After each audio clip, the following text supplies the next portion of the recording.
wabarakatuh. Selamat datang di Kabupaten Maros, Buta Salewangangku. Kali ini tim jelajah Geopark Maros Pangkep akan mengunjungi salah satu site yang berada di kawasan Geopark Maros Pangkep. Penasaran? Yuk ikuti kami.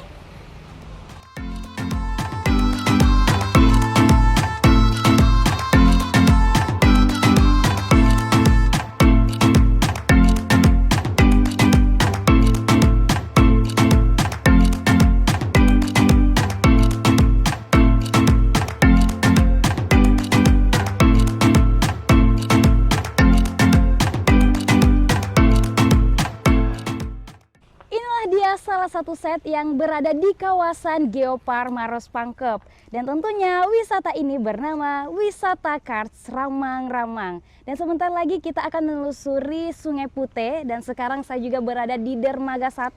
Tak hanya melihat keindahan yang ada di Ramang-Ramang, kita juga akan menelusuri sejarah apa saja sehingga Wisata Karts Ramang-Ramang ini berada sampai sekarang. Tunggu apa lagi? Yuk ikuti saya.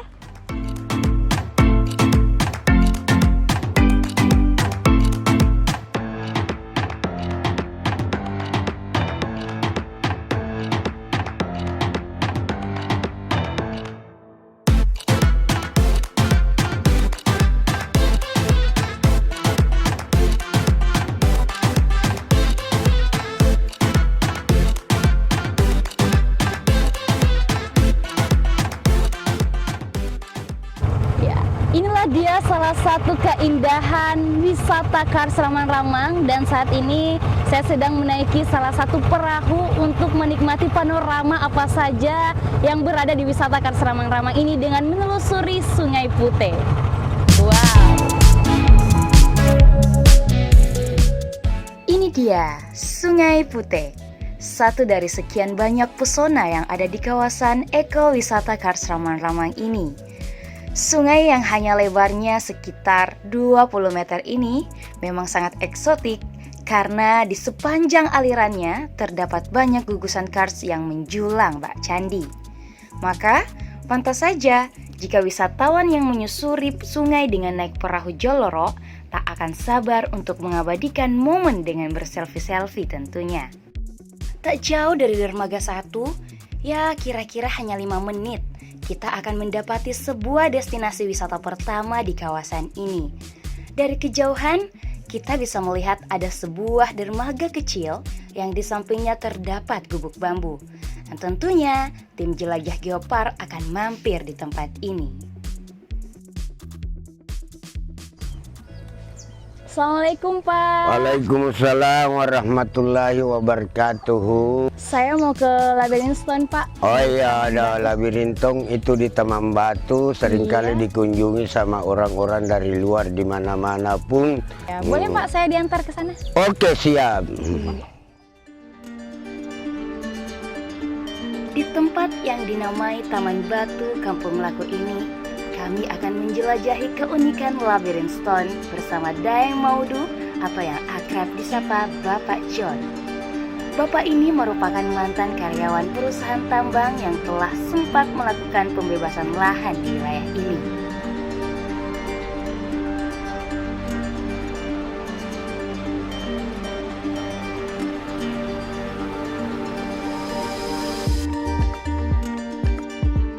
Di sepanjang jalan, Bapak John banyak bercerita bagaimana perusahaan kala itu berusaha mengubah tempat yang indah ini menjadi area tambang.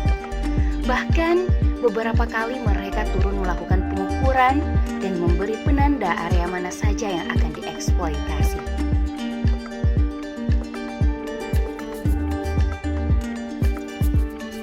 Namun, berkat perjuangan warga yang gigih menolak keberadaan tambang, akhirnya niat perusahaan pun tak kunjung terwujud. Mereka angkat kaki setelah pemerintah mencabut seluruh izin tambang yang ada di wilayah ini.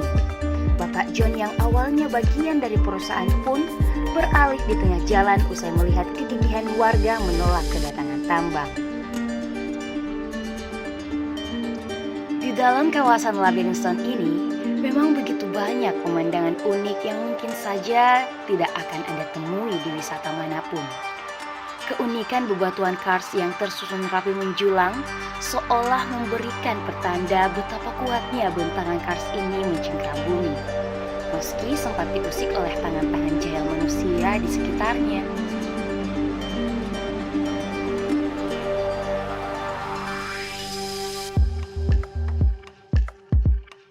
Boleh dibayangkan, andai saja perusahaan tambang itu berhasil mewujudkan niat mereka di tempat ini, maka dipastikan labirin stone yang dikatakan oleh Bapak John sudah banyak didatangi oleh wisatawan asing ini akan hancur dan rata dengan tanah.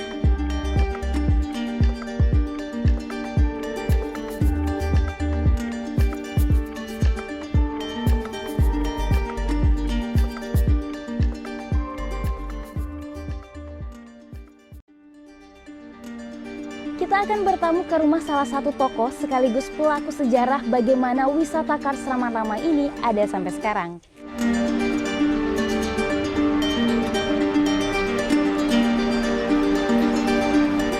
Assalamualaikum. Salam. Sini. Sini Ki, duduk. Salam. Duduk Ki. Bang, ya. Katanya daerah sini sempat menjadi wilayah tambang ya. Itu ceritanya seperti apa sih? Iya, sempat sebenarnya. Sempat punya izin konsesi untuk kegiatan ekstraksi tambang. Ada beberapa izin sebenarnya. Di data kami itu ada 3 sebenarnya tepatnya. Ada 1 yang sudah sempat beroperasi. 1 lagi sementara tahap eksplorasi, pengambilan sampel, kemudian yang 1 masih sementara inden untuk menunggu proses perizinannya. Terus ada 1 juga tambang yang dikelola oleh masyarakat, tambang rakyat. Luas keseluruhan itu di atas 100 hektar sebenarnya. Nah, proses keluarnya izin-izin ini itu kan terjadi tahun-tahun 2007 sampai 2009. Nah, kemudian mulai terbaca oleh kami dan teman-teman itu sekitar tahun 2009-2010 setelah mereka melakukan aktivitas lapangan. Nah, kami melihat bahwa sudah ada aktivitas, kami coba telusuri dokumen-dokumennya dan betul kita menemukan bahwa ada izin konsesi tambang yang diterbit pada tahun itu, di mana kebijakan keluarnya izin memang pada tahun-tahun itu masih di Pemda. Sebenarnya masih di Pemda, dan variatif waktunya ada yang 5 tahun, ada yang 15 tahun.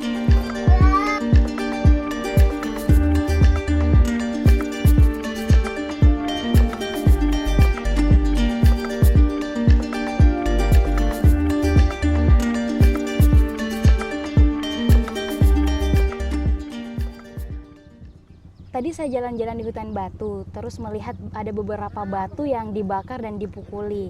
Nah, kata warga setempat itu pernah melakukan kegiatan penambangan. Pertanyaan saya Aji sekarang, apakah betul pernyataan yang seperti itu? Iya, betul sekali itu. Betul sekali itu. Karena dulu belum masuk wisata itu. Jadi itu pencarian anak-anak itu bincang-bincang batu itu. Iya, memukul batu untuk cari uang. Iya, sekalinya ini ada wisata saya tutup. Iya, katanya teman-teman lebih baik ini wisata daripada itu. Iya, jadi saya berhenti pada waktu itu. Berhenti melakukan kegiatan menambang. Ya, itu kejadiannya pada tahun berapa aja? Kalau tidak salah itu 2015 kalau tidak salah itu. 2015 dan diberhentikan pada tahun yang sama atau pada tahun 2016 itu. 2016 ya. Iya. Kegiatannya dilakukan pada tahun 2015 dan diberhentikan tahun 2015. Waktunya mulai itu tahun 2014 kan? Iya, 2014. Ya 16 tutup. 16 ditutup. Kenapa diberhentikan itu? Karena pada waktu itu Nenek bilang ada nanti itu orang mau datang orang banyak. Nah sekalinya itu saya perhatikan ini selalu ada masuk-masuk. Ya belum ini jadi wisata toh, tapi memang banyak masuk. Ya. Tapi pada waktu itu saya berarti karena saya malu-malu karena banyak di situ tahu batu-batu itu ya. Malu karena saya dilihat anak-anak saya malu, jadi saya tutup itu pada waktu itu. Ada yang bilang mami masuk ini Pak apa namanya wisata. Betul. Iya. Jadi saya bilang apa itu wisata? Lebih baik katanya itu wisata daripada itu. Jadi berarti total itu. Ya, diberhentikan pada tahun 2016. Iya, 2016 itu. Dan akhirnya menjadi wisata hutan batu. Hutan batu. Tadi Bu saya sedikit berbincang-bincang dengan beberapa tokoh pelaku sejarah yang ada di wisata Kars Ramang-Ramang ini terkait dengan sejarah dulu tentang kegiatan tambang dan juga adanya perlawanan terhadap perusahaan-perusahaan yang akan melakukan tambang di sini. Nah, ternyata rumah Ibu ini adalah salah satu tempat yang dijadikan untuk berkumpul. Itu ceritanya seperti apa, Bu, sehingga rumah Ibu dijadikan salah satu tempat untuk kumpul-kumpulnya masyarakat? Oh iya, itu dulu waktu itu kumpul-kumpul pertamanya saya ini rusak-rusak itu jalanan. Jalanan itu rusak-rusak sehingga ada orang bilang kenapa kau bisa marah, nah ini jalanan pemerintah. Jadi saya bilang kenapa bisa jalan pemerintah, nah saya tidak pernah orang tua aku menjual, jadi saya juga tidak pernah menjual. Nah kalau itu jalan pemerintah sudah dijual, nah saya tidak pernah. Bahkan saya itu bilang cerita ada orang bilang sok pintar tuh, bilang tidak ku sok pintar. Karena saya ini ku kasihan ini Salendran dirusak-rusaki. Karena nanti itu anak cucu kita apa dia mau lihat. Betul. Karena rusak sekali. Dihancur itu gunung. Dirusak-rusaki ini jalan. Itu menambang. Orang di sini juga menambang. Jadi apa nanti kau mau kasih lihat itu anak cucumu itu. Betul. Kan hancur itu semua.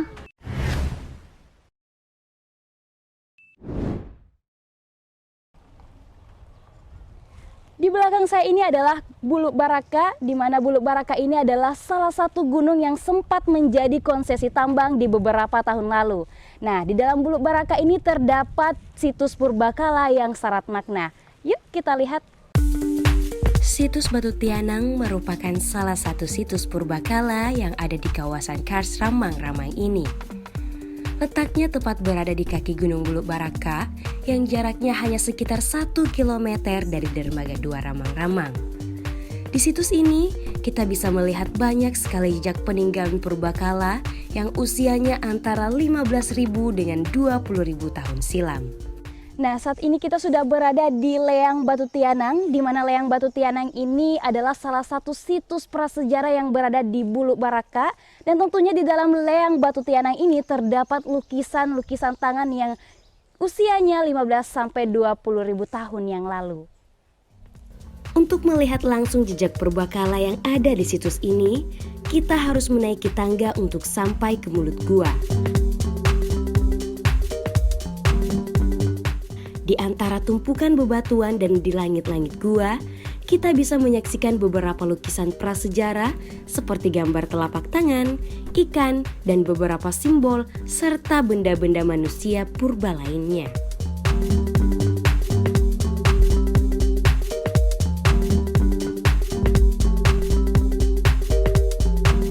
Situs yang dinamai Batu Tianang, yang dalam bahasa Indonesianya diartikan batu hamil, diambil dari salah satu bentuk batu yang ada di mulut gua yang menyerupai perut besar yang meneteskan air.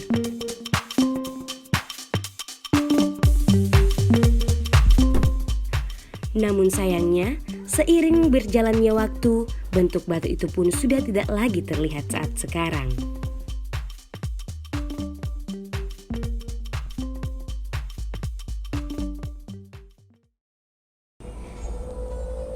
dia sebagian kecil daripada pemandangan keindahan wisata Kars Ramang-Ramang. Dan tentunya perjalanan hari ini sangat menyenangkan karena disuguhkan pemandangan yang sangat indah dan juga pelajaran yang sangat berharga.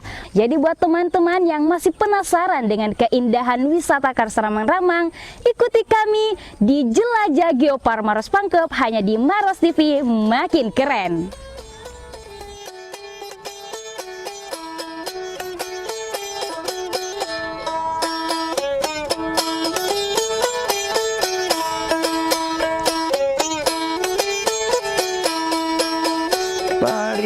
Aku lamung kone kimatimbo kimakalu naki kalu kita membatu kampolaku pari aku lamung kone kimatimbo ni makalu naki kalu kita membatu kampolaku.